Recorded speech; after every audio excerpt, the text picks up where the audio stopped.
نظام آباد میں گانجے کی فروخت، خاتون، اس کی بیٹی اور داماد گرفتار۔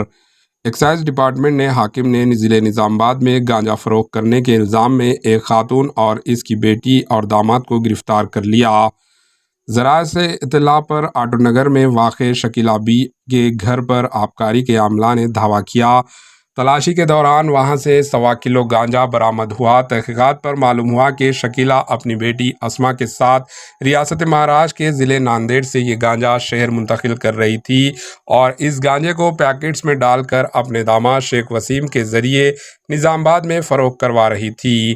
محکمہ آبکاری کے حاکم نے شکیلہ بی، اس کی بیٹی اسما اور داماد شیخ وسیم تینوں کو گرفتار کر کے عدالتی تحویل میں دے دیا۔ گرفتاری کی کارروائی نظام آباد ایکسائز انسپکٹر بی دلیپ کی نگرانی میں انجام دی گئی۔ Bureau report AHN news. AHN news کو لائک کریں، شیئر کریں اور سبسکرائب کرنا نہ بھولیں۔